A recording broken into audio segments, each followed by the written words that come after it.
Hola, ¿qué tal? Buenas tardes, días, lo que sea. Bienvenidos otra vez a El Rincón de la No Ficción. Ya saben, un video más de esta sección en la que les hablo de mis lecturas de no ficción, obviamente, como dice el título. Pero bueno, este es uno más o menos diferente porque, pues, supongo que los tengo algo acostumbrados a, pues, algo de variedad.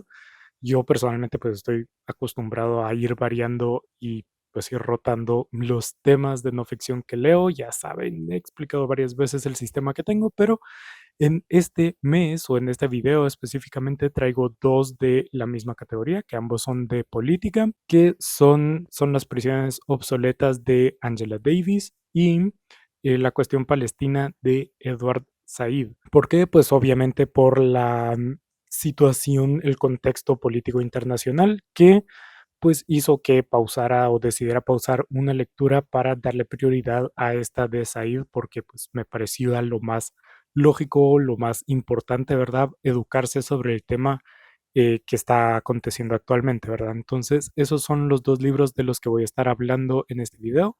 También lo diferente que va a tener es que la primera parte, o yo hablando de son las prisiones obsoletas, la voy a hacer aquí en la cámara como ahorita, mientras que el comentario de la cuestión palestina va a ser extraída de un directo que sí llegué a hablarlo y todo eso, ¿verdad? Entonces va a ser una mezcla de cosas, pero espero que les parezca interesante, espero que les guste.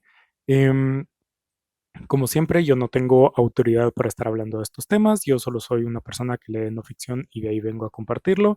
Ustedes comenten abajo sus impresiones, como todo eso sobre los libros, si ya los leyeron principalmente, obviamente.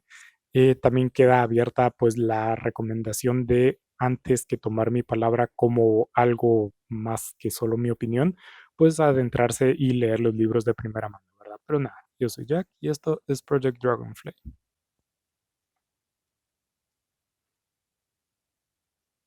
Pero bueno, comencemos con Son las prisiones obsoletas de Angela Davis. Este es un libro de la prisión, ¿verdad? Abolicionista, en el que pues se trata una serie de temas, obviamente, que son principalmente la historia de la prisión, lo cual me pareció bastante interesante, no tanto por su aplicación actual, sino para entender y conceptualizar el punto en el que estamos. Nos habla también de cosas como el racismo ligado a la prisión y también la cuestión de el punto actual en el que estamos de la privatización de las cárceles y el complejo industrial carcelario del que se habla. Todo esto también obviamente dando la postura de que las prisiones no son realmente necesarias, ¿verdad? Como dice el título, son las prisiones obsoletas. Ya de por sí spoileándolo, la respuesta es sí, al menos según Angela Davis. Entonces, pues comencemos por la parte de la historia, que personalmente, como digo, puede que no sea lo más útil actualmente, pero a mí personalmente me encanta saber la historia de las cosas y cómo el contexto histórico las formó a lo que son y cómo pues eso también demuestra las inconsistencias o la obsolencia que puede llegar a tener, ¿verdad? Dice Angela Davis que que la prisión como castigo es un fenómeno muy, muy reciente, que eso no realmente pasaba. Y pues estamos acostumbrados a pensar en calabozos, ¿verdad? Los calabozos de los castigos. Entonces pensamos que la prisión es algo que viene de muchísimo tiempo atrás. Pero lo que nos hace ver Angela Davis y que también resuena mucho, este libro es muy bueno leerlo en conjunto con ciertos libros de ficción, como por ejemplo el de Último Día de un Condenado a Muerte de Víctor Hugo, una de mis lecturas favoritas del año pasado, y Volver a Casa de Ya Yassi. Se lo recomiendo para leerlo ahí todo en conjunto porque vale muchísimo la pena por lo que estoy hablando. Al menos el primero que les mencioné con lo que estoy hablando ahorita, el segundo con lo que voy a hablar un poquito más adelante. La cuestión es que la prisión no era el castigo, la prisión era el lugar donde esperaban para tener un castigo, ¿verdad? Esperaban el juicio y después del juicio esperaban la fecha de recibir su castigo, pero en la cárcel no era un castigo, era simplemente un medio donde tener pues controlado en un lugar a la persona condenada. Se institucionaliza como castigo en el siglo XVIII, ahorita no estoy seguro, olvidé un poco la línea del tiempo, pero se institucionaliza como un castigo a partir de la desaparición o de la restricción en la condena de la pena de muerte, ¿verdad? Por eso hablo de la relación con ese libro de Víctor Hugo, porque las personas veían como más humano, pues, ok, perdonarle la vida, pero entonces que el castigo sea la cárcel, ¿verdad? Era una opción, una alternativa más humana. Y por eso también entra el debate de la obsolencia, ¿verdad? ¿Es más humano actualmente que la pena de muerte? Sí, por supuesto. Pero ¿es humano realmente para los estándares actuales que tenemos? No, es al menos la posición de Angela Davis y la mía también. Entonces, pues eso ayuda a poner bastante en contexto el como la institución carcelaria como tal, ¿verdad? Como algo amplio que no es reciente, o sea que es reciente, no es algo que ha sido intrínseco de la sociedad por miles de años. Y esto hablando obviamente con el centro en Occidente, ¿verdad? Los castigos han variado de cultura en cultura y en tiempos y en los tiempos. Por lo que esa parte me pareció muy interesante, obviamente va un poquito más a profundidad de cómo se dio el cambio y todo este tipo de cosas, pero a mí el hecho de saber o de que me de saber realmente que no es algo que lleva tanto tiempo, pues da la esperanza y da la perspectiva realmente de que es válido hablar de la obsolencia. Hablando también de la historia, relaciona Angela Davis la institución carcelaria con la esclavitud. Y mucho se habla principalmente en los Estados Unidos de que la esclavitud no está realmente abolida, sino que simplemente cambió de fachada y ahora se justifica a través del sistema carcelario, el sistema punitivo. ¿Por qué? Pues básicamente, y esto es lo que se ve en la novela de Yaa Gyasi, em, básicamente cuando se perdió la oportunidad legal, al menos, de esclavizar personas, ¿verdad? De tener esa mano de obra más barata, em, de tener esa mano de obra, como esa vida literalmente a tu disposición. Obviamente las personas que usaban esos métodos no iban simplemente a aceptarlo y ya está. Entonces se hicieron varios cambios en las legislaciones, obviamente porque también los políticos se beneficiaban mucho de estas cosas y se pasó por varias fases, pero terminó llegando a la posición de que el trabajo forzado como un tipo de castigo, ¿verdad? Entrar en que la parte de las actividades de rehabilitación, entre muchísimas comillas, porque no se puede hablar de rehabilitación y prisión como cosas que vayan juntas, en parte de ese programa de rehabilitación es siempre el trabajar, porque en la mentalidad occidental el trabajo dignifica, ¿verdad? Una persona digna de la sociedad es quien trabaja, más principalmente con la perspectiva protestante de los Estados Unidos y todo ese tipo de cosas. Pero eso llevó a trabajo esclavo, otra vez, ¿verdad? Principalmente por los intereses, ¿verdad? No, no es que forzosamente tendría que haber sido esclavo, tendría que ser porque todo esto sigue, sino es por los intereses económicos, ¿verdad? Es para poder aprovecharse de personas que tienen que están exentos de su libertad directamente para poder extraerles la mayor cantidad de ganancias posibles. Entonces aquí hace la relación con la esclavitud y el racismo y es pues la criminalización arbitraria de ciertos grupos sin, pues eso, ¿verdad? Arbitraria, sin ninguna razón puramente, ¿verdad?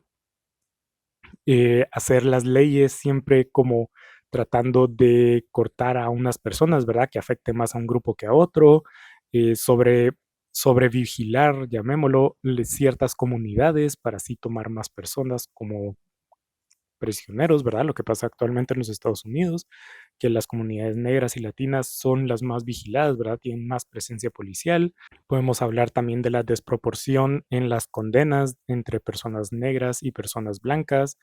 todo esto centrándome todavía en los Estados Unidos, que Angela Davis sí trata de buscar perspectivas más allá de solo los Estados Unidos, pero principalmente se queda en la anglosfera. Pero también es algo que podemos ver pues, en todas partes, ¿verdad? A diferentes grados y de diferentes maneras, porque cada país es diferente y se constituye de una manera diferente, pero estas prácticas se han filtrado porque pues benefician a las personas que están en el poder, ¿verdad? Entonces tenemos ejemplos, por ejemplo, en Guatemala, que salió a finales del año pasado como un reportaje de la criminalización de las mujeres mayas aquí en Guatemala.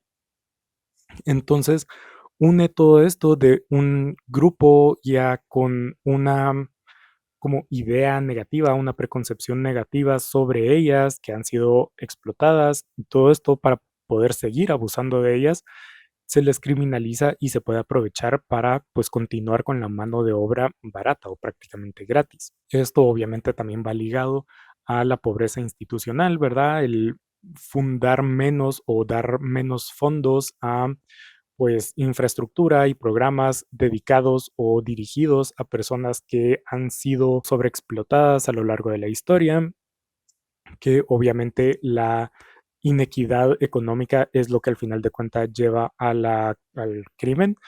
Y esto lleva a el último punto o como las conclusiones de Angela Davis, ¿verdad? Y es que esto también entra a un montón de temas, ¿verdad? Entra a el tema, o bueno, esto, a ver, que me ordene un poquito la cabeza. Que también se me ven algo dispersos porque este libro lo leí hace, o sea, como en septiembre, pero me hice bolas con perdónenme, pero todo esto se ve ligado a el proceso de la industria, al, ¿cómo es que se llama esto? Al complejo industrial carcelario, que es básicamente el próximo paso lógico después de hablar de la transición de la esclavitud a estos sistemas de, no recuerdo cómo es que se llaman, a las cárceles, y ahora pues es la privatización, ¿verdad? Y el problema que está como saliendo a partir de esta privatización, porque obviamente pues los incentivos son económicos siempre, ¿verdad? No es mejorar la sociedad eh, y todo esto, sino que son puramente económicos. Entonces, ¿cómo ganan más dinero las cárceles privadas? Pues encarcelando más personas. Entonces, muchas personas que no realmente deberían estar encarceladas terminan estándolo simplemente porque eso significa más ganancias para para las prisiones privadas. Y eso sale a un montón de temas de género y un montón de cosas que pues lean el libro. Yo lo leí en una edición de Vocabulvaria, si no estoy mal, se llama la editorial Argentina, si no estoy mal, que creo que lo tienen liberado en internet para que cualquiera lo lea. Entonces, si lo encuentro así, pues se los dejo en la descripción porque es un texto que vale mucho la pena. Y todo esto va ligado con la conclusión, ¿verdad? Y es que se ha probado desde hace muchísimos años que la prisión no es un método útil, funcional para la rehabilitación de las personas. Es simplemente un hecho. Esto se ve reflejado también en los perjuicios que salen a partir de o con los exconvictos, de personas que no quieren acercarse, personas que o que los exconvictos tienen problemas encontrando un trabajo, cosas por el estilo. La sociedad misma sabe que las prisiones no son efectivas para realmente rehabilitar a las personas y que regresen a la sociedad, ¿verdad? Esto no es parte del texto, pero es bastante evidente. No entiendo en qué cabeza tiene lógica que aislar una persona o sustraerla de la sociedad va a hacer que mejore su relación en la sociedad. O sea, no tiene sentido. Es como enseñarte a nadar sacándote del agua y evitándote cualquier contacto con el agua. No tiene sentido. Entonces, todo esto relacionado con la historia, con todos los procesos que salieron más adelante o más como en la actualidad, viendo los niveles o más las estadísticas, porque tiene una gran carga de estadísticas que yo soy malo recordando números, así que no estoy tocando eso, pero relacionando eso, la cantidad de crímenes, la tasa de criminalidad con la tasa de personas convictas, principalmente en los Estados Unidos, que es una cosa escandalosa. O sea, tienen como, no recuerdo ni cuánto de la población carcelaria mundial, es decir, eh, Estados Unidos solo tiene más prisioneros que el resto del mundo y es una cosa escandalosa, y no es como que no es como que se vea reflejado en un índice de criminalidad baja, sino todo lo contrario. Entonces, dejando muy en claro que el problema de la criminalidad no es, o la solución de la criminalidad no es más cárceles, hola Nayib Bukele, sino que es, pues, atacar los problemas sociales, sistémicos que provocan la inequidad de ingresos, la inestabilidad, que es lo que lleva en un inicio al crimen. Entonces llega a la conclusión de que las prisiones son obsoletas. Sí, lo son.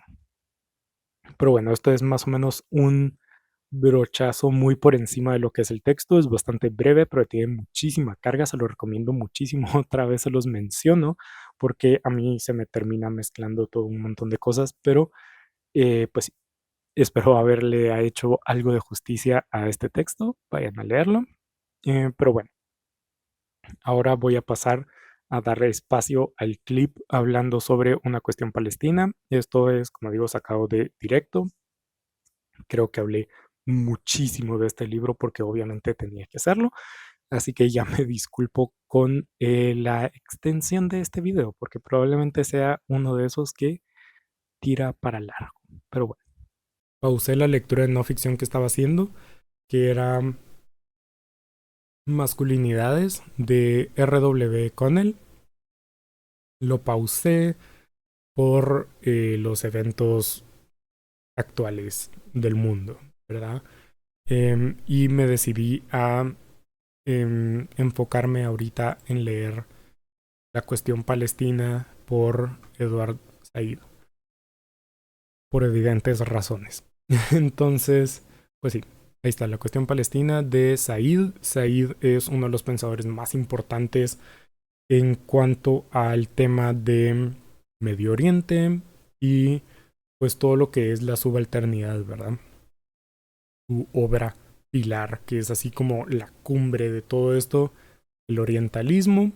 Y pues Said, lo peculiar que tiene y lo peculiar que tiene relacionado a este libro es que Said era palestino, palestino que tuvo que migrar por la Nakba y fue a vivir y pasó toda su vida en Inglaterra.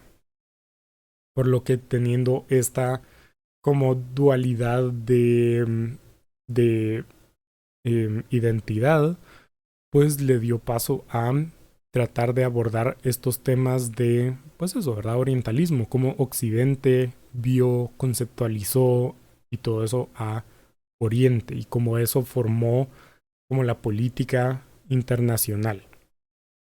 En este caso es específicamente hablando de Palestina y de todo esto, ¿verdad? Algo más como allegado a él directamente por eso, ¿verdad? Porque él era palestino. Es un libro un poco complejo porque no es un libro introductorio.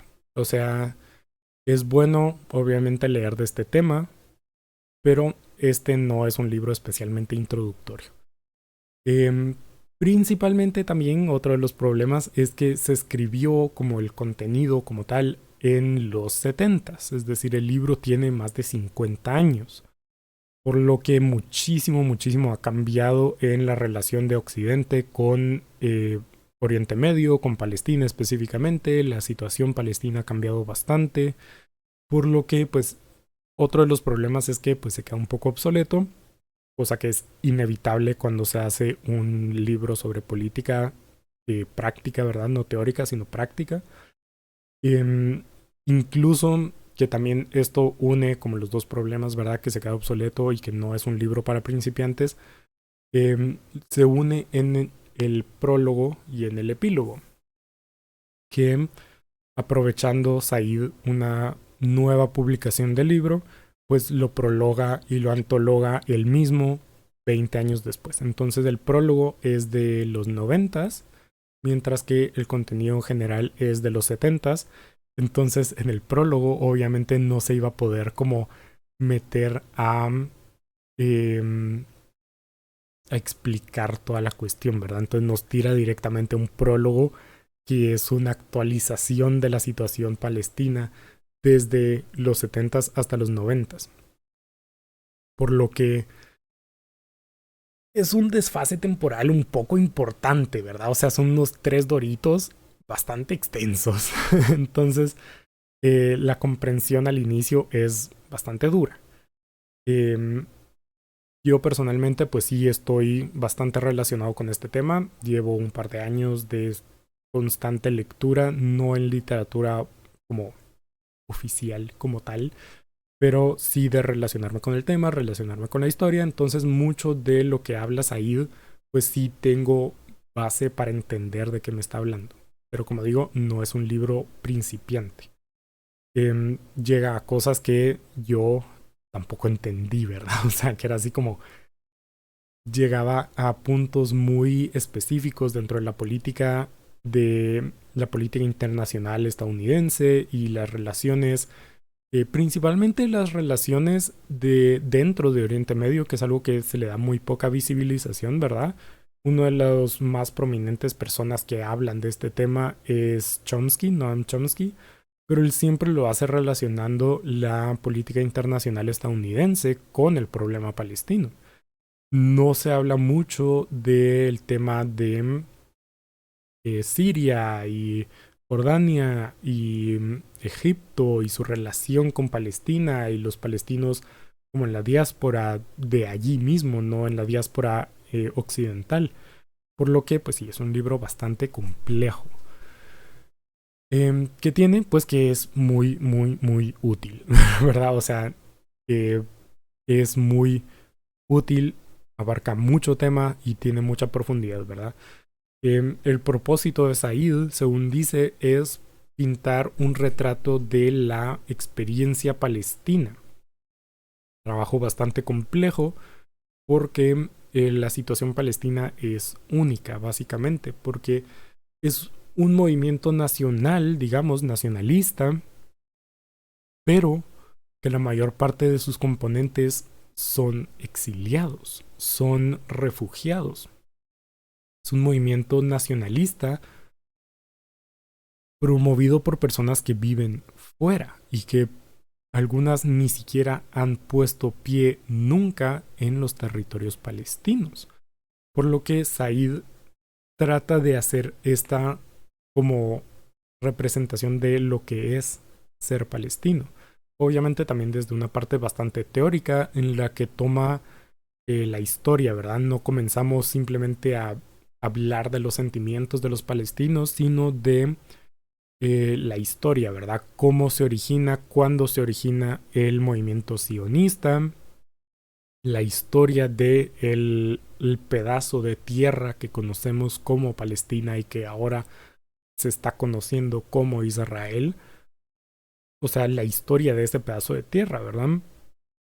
Nos habla de que desde el siglo VIII Palestina ha sido predominantemente árabe.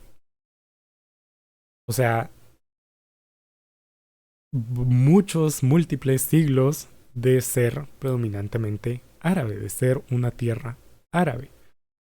Nos hace ahí el salto a hablar de los primeros sionistas, ¿verdad? Que se habla de que, o uno de los grandes mitos de la fundación de Israel es que Palestina era una tierra vacía, no había nadie, no había nada, todo estaba abandonado.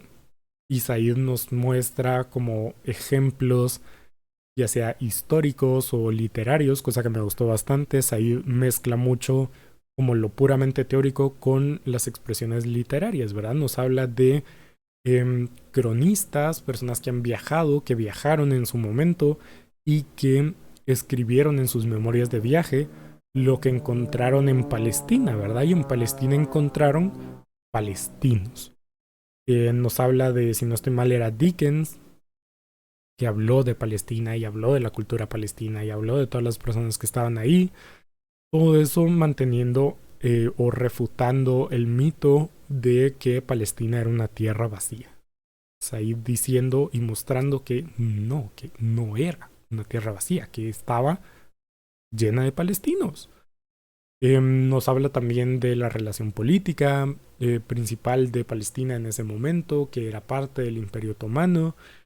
Otra cosa que se ha usado también muy extraño para justificar la colonia sionista y justificar la existencia de Israel es que Palestina nunca fue un país soberano, nunca fue un país independiente, porque era parte del Imperio Otomano. De ahí justo cuando se cayó el Imperio Otomano fue colonia inglesa, estuvo bajo el poder de los ingleses y de ahí surgió em, Israel como Estado.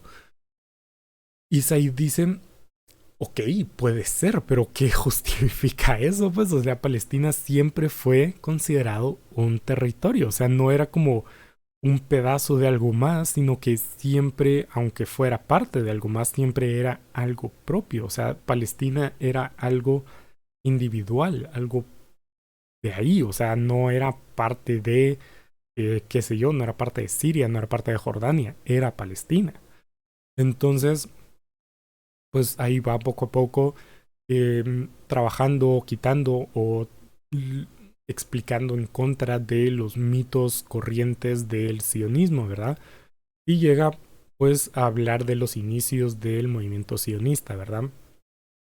¿Qué es el movimiento sionista? ¿Qué es el sionismo? ¿Qué es un concepto que se habla bastante o que se menciona bastante, pero que no siempre se llega a definir? Entonces entiendo que sea un poco abstracto, pero el sionismo es básicamente una práctica política ideológica que básicamente consideraba que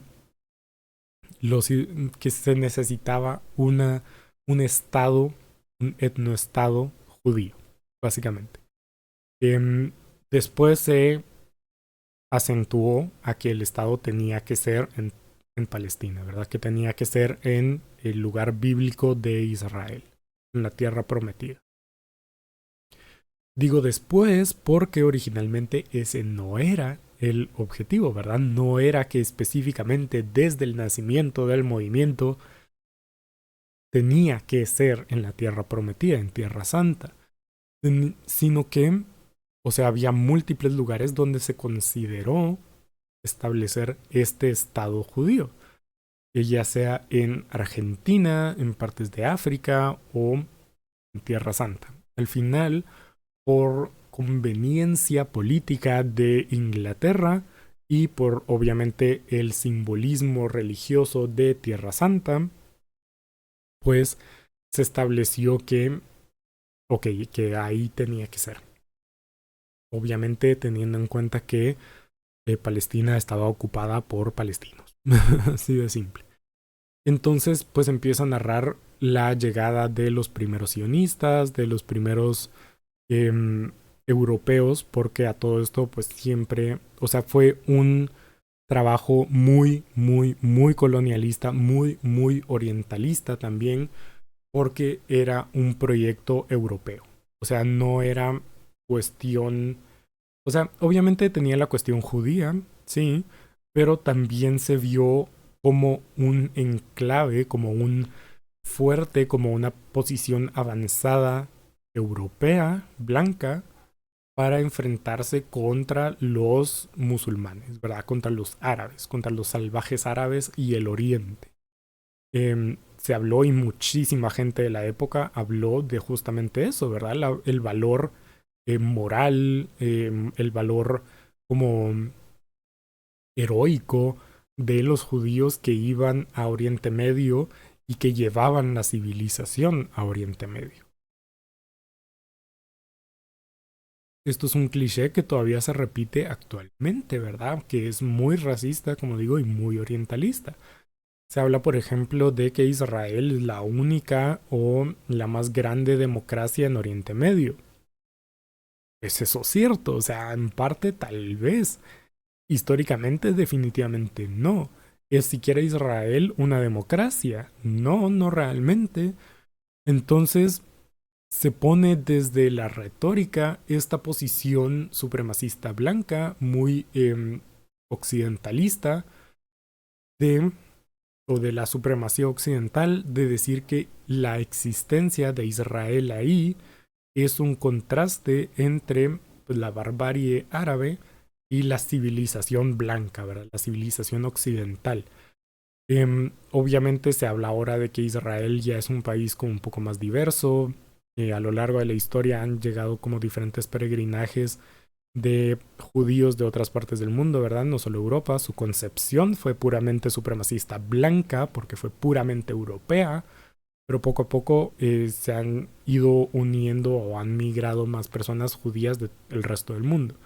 Que pues obviamente, esto no es parte del libro, por cierto, que obviamente Israel, por sus bases supremacistas blancas, es terriblemente racista. Entonces hay mucho récord de judíos de otras partes del mundo que son terriblemente discriminados, esa es la palabra. Por lo que, pues sí, a dónde iba definiendo sionismo, eso, en eso estaba, perdón. Entonces, pues sí, en esencia eso es el sionismo. Muy puramente relacionado con el racismo y el occidentalismo, el orientalismo, perdón, orientalizar la región. ¿Qué pasa? O sea, ahí está, se toma también como algo muy moralmente correcto, porque aunque el movimiento sionista empezó desde antes de las guerras mundiales, comenzó desde 1800 y pico, los últimos décadas de los 1800, ya con pequeñas migraciones de judíos a Tierra Santa, y en mucho fue así como, ok, o sea, los palestinos eran conscientes de que vivían en Tierra Santa, pues, o sea, también es Tierra Santa para el cristianismo y para el islam. Por eso se llama Tierra Santa en términos neutros, de que es santa para varias de religiones, ¿verdad? Em, por lo que en primeras instancias, pues sí hubo bastante choque, podemos decir, de la población árabe, que ojo, aquí distinciones de las palabras, distinciones del vocabulario. Cuando hablo de árabe no me refiero a musulmán, me refiero a árabe, una persona que habla árabe y que vive en Oriente Medio. Árabe me refiero a árabe, no a musulmán. Igual cuando hablo de Israel, de israelí, no me refiero a judío. Que sí, la mayor parte de Israel es judía, pero no me refiero a judío, me refiero a ciudadano del Estado de Israel. Solo para aclararlo, para que no haya malinterpretaciones y porque mucha gente usa esos términos intercambiables que no debería ser. Árabe es árabe, islam es el islam, musulmán es un musulmán. Hay árabes que no son musulmanes y así. O sea, solo para dejar claro la terminología. Entonces, obviamente hubo tensiones entre los árabes y los israelíes y los judíos, perdón, justamente hablando de tener claro el vocabulario y me confundo, pero bueno. A los judíos porque pues obviamente fue una migración bastante masiva. Entonces se quedó bastante la población como ¿qué diablos está pasando? ¿Verdad? ¿Quiénes son todas estas personas que de repente se establecieron aquí? Pero en términos generales, y esto también está bastante bien documentado, que la población, o sea, en Palestina coexistían las tres grandes religiones abrahámicas sin mucho problema. O sea, cristianismo en todas sus denominaciones, ¿verdad? En ortodoxo griego, en catolicismo, en cristianismo, todo esto. El islam, los musulmanes, también con todas sus denominaciones, los chiitas, los etcétera, no sé suficiente, perdón. Y judíos, ¿verdad? O sea, siempre hubo una mezcla de religiones. Por eso otra vez el enfoque en decir árabe, no musulmán, árabe. Pero pues sí, hubo obviamente tensiones cuando se dieron las primeras migraciones masivas. Principalmente también porque los judíos que emigraron ya tenían las intenciones sionistas, ¿verdad? También hay obviamente la distinción de vocabulario, ¿verdad? Que judío no es lo mismo que sionista. Hay personas que consideran que no son la misma religión, o sea que el sionismo no es una rama del judaísmo. No es mi lugar para hablar porque no sé, no soy yo judío tampoco. Entonces no es mi lugar para decir si es o no es. Pero eh, es diferente, ¿verdad? El sionismo tiene el proyecto colonial de establecer un etnoestado judío en la Tierra Santa, mientras que un judío es un judío. Simple. Entonces, los migrantes sionistas ya tenían el plan, ¿verdad? O sea, no pensarlo como conspiración, sino, pues, Tierra Santa, Tierra Prometida, etnoestado de Israel. Punto.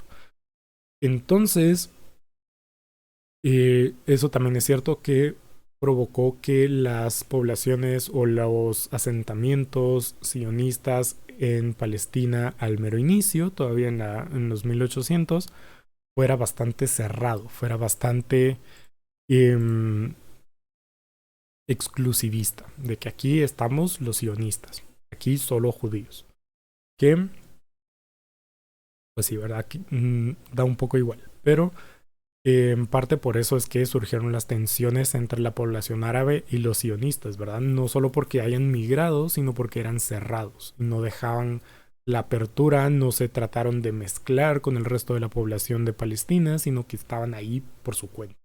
Entonces fue así como un poco amenazador, digamos. Eh, Todo comienza un poco más fuerte con la declaración de Balfour, si no estoy mal, que es el nacimiento legal de Israel, ¿verdad? Es una declaración política de un político estadounidense, perdón, inglés, que establece el derecho a los judíos a tener un etnoestado llamado Israel en Tierra Santa.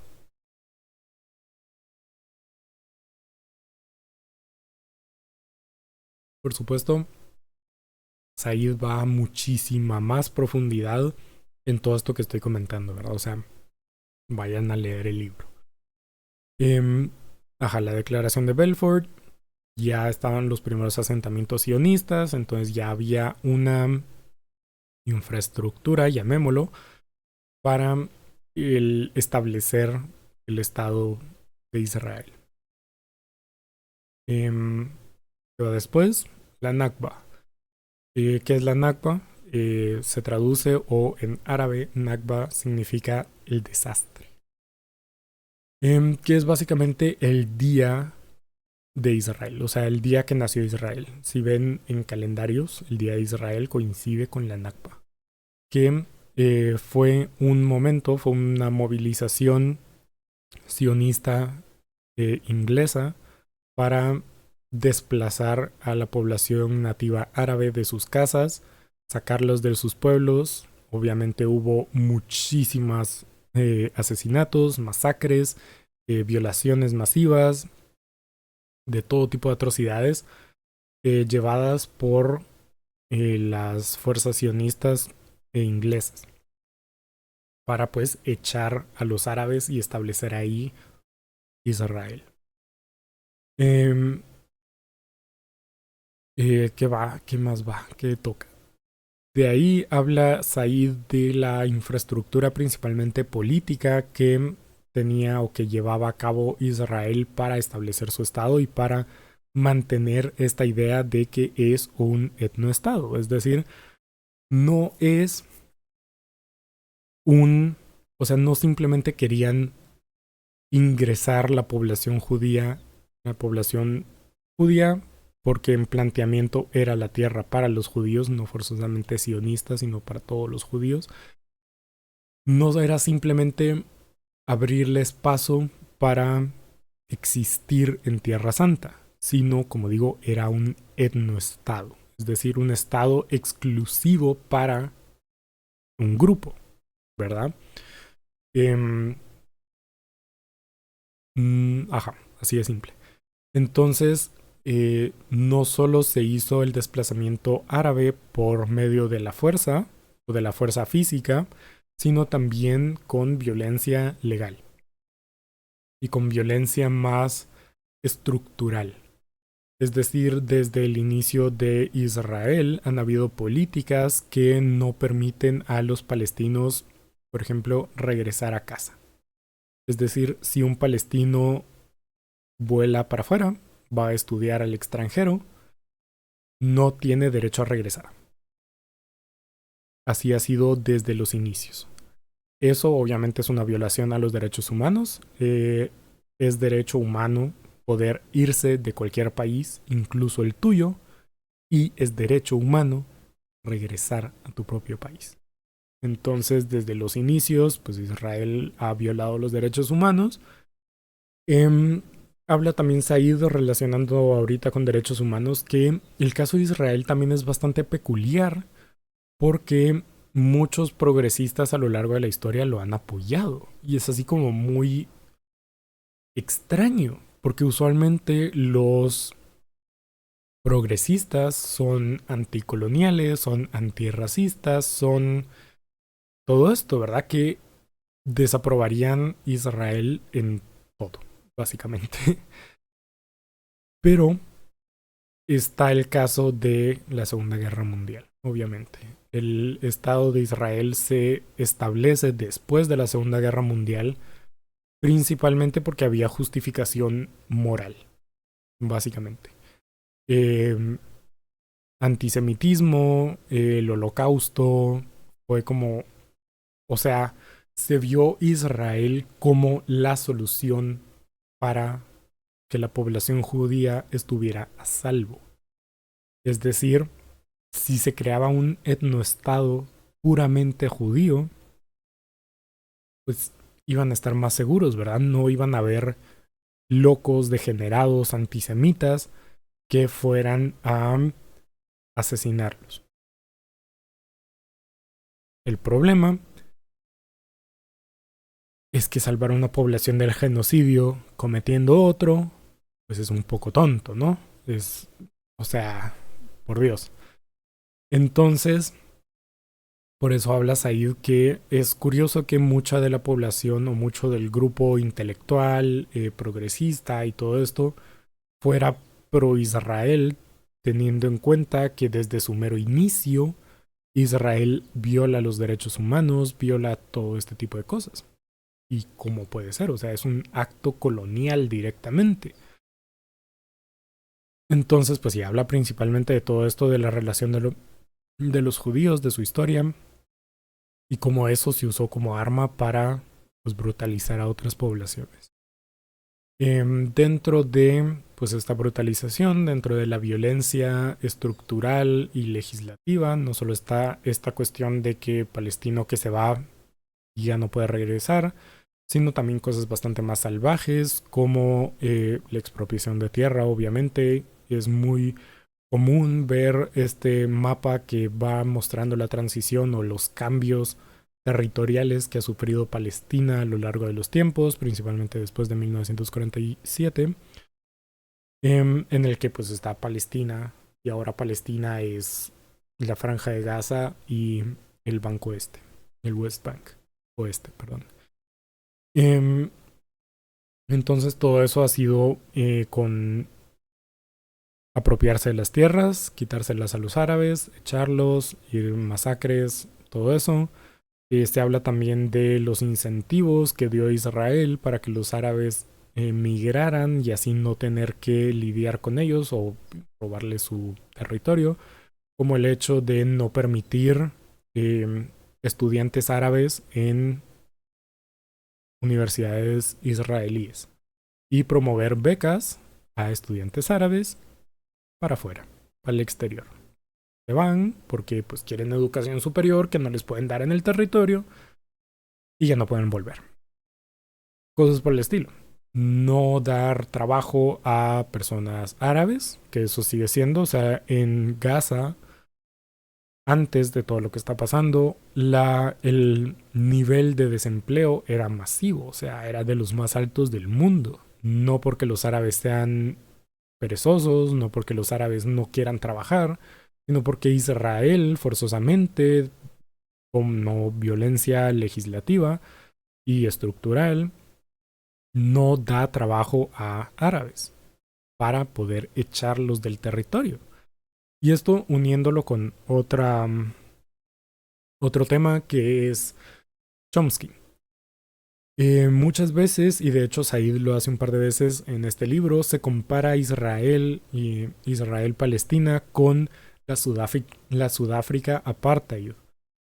¿Qué es el apartheid? Pues básicamente dos sistemas legislativos diferentes para dos poblaciones diferentes. O sea, es literalmente lo más puro de violencia legislativa que se puede dar y de violencia sistémica, de que literalmente hayan dos códigos legales para los diferentes grupos de personas. Obviamente basados en raza y todo esto. Pero dice Chomsky que en parte es peor y en parte es mejor. Es decir, habla Chomsky todo esto en una conferencia que les dejo en la descripción, que dentro de Israel la situación es mejor que en el África Apartheid. O sea, es más similar a Estados Unidos segregacionista, Estados Unidos con Jim Crow y todo esto, que no es tan malo como en el Sudáfrica Apartheid, pero que en Gaza es peor. O sea, no hay punto de comparación, principalmente porque en uno pues es un poco mejor y en el otro es incluso peor.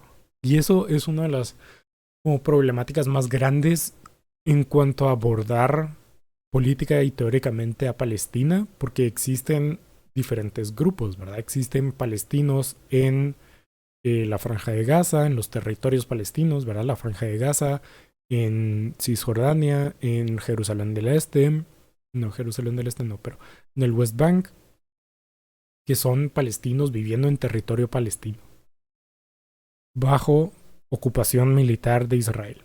Después están los palestinos viviendo en los territorios ocupados. ¿Cuál es la diferencia? Pues que en uno supuestamente son libres, solo están bajo el control, pero en otros es ya una como mezcla, ¿verdad? No es legalmente territorio israelí, pero ya está ocupado directamente, físicamente por Israel. Ese es el caso, si no estoy mal, de Jerusalén del Este. No solo eso, sino que también hay palestinos árabes viviendo dentro de Israel, ya como legalmente Israel. Y están los palestinos viviendo en el exilio, viviendo de fuera.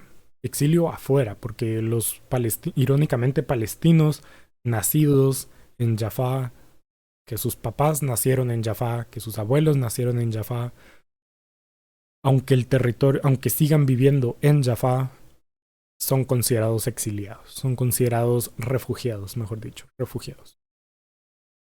Irónico. Pero esa también es otra de las dificultades, ¿verdad? Entonces, regresando a Chomsky, a ver qué estaba diciendo, porque entre tangente y tangente se me pierde la idea principal. Ajá, que la principal diferencia o por qué la situación en Gaza es peor que en la Sudáfrica Apartheid es porque en la Sudáfrica Apartheid se necesitaba a la población negra de Sudáfrica para hacer mano de obra. Israel no necesita a los palestinos como mano de obra. Entonces, Sudáfrica todavía tenía que mantener cierto nivel de respeto a los derechos humanos para tenerla. No podían solo bombardear los bantustanes porque los necesitaban vivos. En cambio, Israel no necesita vivos a los palestinos. Por eso no tiene ningún remordimiento en bombardear y matar a 15,000 personas, porque no los necesita. Entonces, por eso es la cuestión de que pueden no darles trabajo y forzarlos por el hambre, por la pobreza, a migrar y a tener que sobrevivir fuera de Palestina, abandonando para siempre su tierra.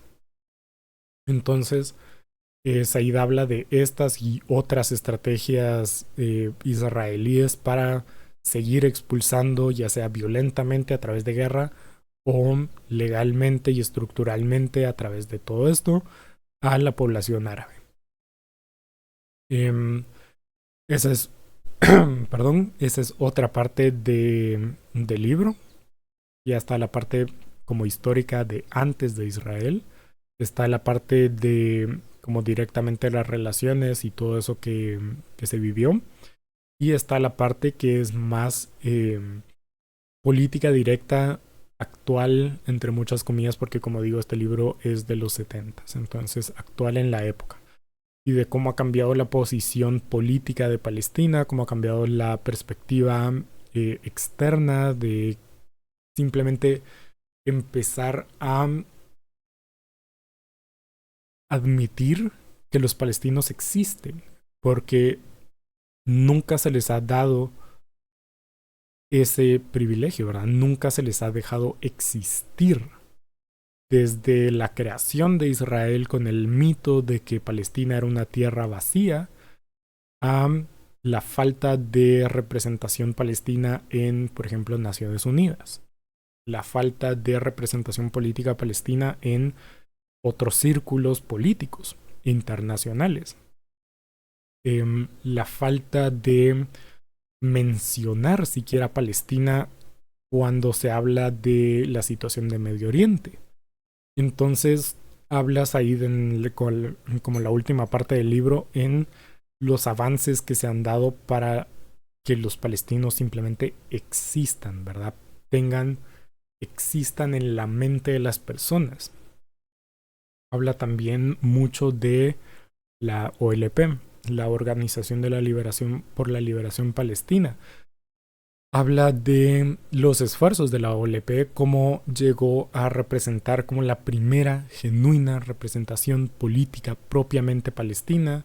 Habla de las dificultades políticas de establecer grupos como la OLP por parte de Palestina, porque como dije al inicio, los palestinos o la cuestión palestina es muy difícil porque es puramente nacionalista desde fuera de la nación. Entonces, hablas ahí de cómo se fueron creando como gobiernos palestinos en otros países, ¿verdad? En Jordania, en Siria, como la misma OLP, que resultaba en tensiones con el gobierno local, porque veía como este surgimiento de poder alterno, que era el nuevo gobierno palestino, luchando en contra de los intereses del gobierno local. Entonces hablaba de la dificultad de todo esto.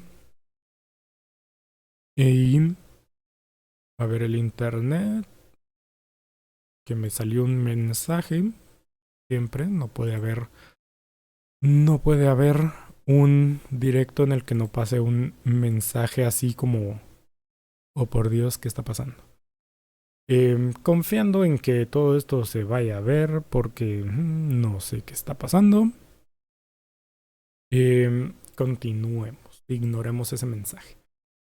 Entonces, eso, ¿verdad? Habla de las dificultades de establecer una dirigencia palestina, los roces con los gobiernos locales, la importancia de la OLP al surgir y ser ese grupo centralizado de poder y de representación palestina, la injusta representación que se le dio a la OLP como un grupo terrorista, que esto hace ecos también a la ANC de Nelson Mandela, que ahorita Nelson Mandela existe como un símbolo de la paz y la lucha antirracista en todo el mundo, pero que él fue considerado terrorista, ¿no? O sea, se habla mucho del efecto Mandela y todo esto y se sabe todo el mundo que estuvo en prisión, pero se olvida que estuvo en prisión por ser considerado terrorista. No porque haya hecho algo malo o porque haya sido corrupto o porque las personas eran malas y decidieron encarcelarlo o por razones mágicas, sino fue puramente por temas políticos, ¿verdad? Que en el activismo de Nelson Mandela se le consideró terrorista y pasó en prisión todo ese tiempo. Después de prisión todavía estuvo en las listas como un terrorista por muchísimos años. Entonces, Lo mismo pasó con la OLP y con Yasser Arafat, el primer presidente puramente palestino. Y aquí se entra en terreno un poco más lodoso, un poco más movedizo, digamos, pero lo mismo pasa con Hamas. Hamas es un grupo político. Es también terrorista en cuanto a la definición clásica de lo que es el terrorismo, pero es también una organización de liberación, es una organización política. Por lo que, teniendo en cuenta la historia, saber qué va a pasar y saber si en unos años vamos a estar pensando en Hamas como un grupo político y no en un grupo terrorista. Como digo, eso es una opinión bastante más fuerte en el que no voy a ponerme a defender a Hamas, obviamente no es eso lo que estoy tratando de hacer, no me vayan a malinterpretar, pero es importante ver la historia, ¿verdad? Y cómo se ha tratado los movimientos de liberación como terrorismo. Cuando terrorismo, de dónde viene, por qué surge, y pues ese tipo de cosas. Entonces, pues sí, habla de Yasser Arafat, su rol, sus problemas, es muy crítico. Said, sí es cierto que Said es muy optimista, lo cual es bonito, pero también tampoco deja de ser eh, muy crítico. Es muy crítico con la OLP, es muy crítico con Yasser Arafat, es muy crítico con los otros movimientos de liberación palestina, es muy crítico con los palestinos como tal, por lo que es muy interesante. Y pues ahí creo yo que lo voy a dejar. Hay muchísimos más detalles en todo lo que he estado hablando, o sea, desde la historia, desde la historia pre-Israel y durante la colonia ahorita, la ocupación, y sobre la posición política, el posicionamiento político y la representación política palestina. Hay muchísimo más en detalle, pero que no puedo estar cubriendo. O sea, es muchísimo, muchísimo, muchísimo. Pero que ayuda mucho a entender lo que está pasando y por qué es que las cosas pasan y por qué es que las cosas surgen. Y recordar que todo esto no empezó el 7 de octubre. Esto, esto viene desde antes de 1947. Esto viene desde los 1800, el proyecto sionista. La ocupación viene desde 1947. Las constantes violaciones a los derechos humanos viene intrínseca a el nacimiento de Israel. No es algo nuevo. Entonces es algo que hay que tener en cuenta. No hay que ser ciegos a la historia, hay que entenderla. Y hay que entender los fenómenos actuales en relación con la historia, ¿verdad? Jamás no es un grupo que simplemente surgió antisemita para matar a todos los judíos. Tiene una razón. La existencia de ellos es justificada. Puede ser, puede que no, no es mi posición decirlo. Hicieron cosas fatales, terribles, seguro. Pero tiene una razón histórica. Así de simple. Tiene una razón histórica. No hay que ignorarlo. Entonces, pues sí, lean La cuestión palestina. Como dije al inicio, es un texto bastante difícil, principalmente porque está bastante obsoleto, que esto no lo he tocado, entonces hablemos un poquito. Como dije, se publicó originalmente en los 70s, es decir, hace 50 años. El prólogo y el epílogo es una actualización que dio Said en los 90s, pero también, como dice el mismo Said, de los 70s a los 90s ha pasado muchísimas cosas que han cambiado todo. La guerra del Golfo, las intifadas, las otras guerras. Y de los 90s para ahorita, los 2020s, ha pasado también muchísimo, ¿verdad? La guerra contra el terror, un montón más de gobiernos, un montón más de políticas, un montón más de acuerdos y de desacuerdos. Por lo que, pues sí. Entonces, es, o sea, cuando hablo de que se desactualiza, pues la historia obviamente nunca queda obsoleta, pero pues falta mucho que abordar y que no es una como representación directa perfecta, completa para entender lo que está pasando ahorita, porque han pasado cosas entre ese libro y lo que está pasando ahorita, obviamente. También es bastante complejo porque no es un texto principiante, siento yo, no explica todo a profundidad, obviamente habla de la historia, de los orígenes, de todo esto, pero hay cosas que se dejan un poco de lado, ¿verdad? En los noventas ya pudo haber hablado del surgimiento de Hamas, cosa que no hace, de lo que recuerdo.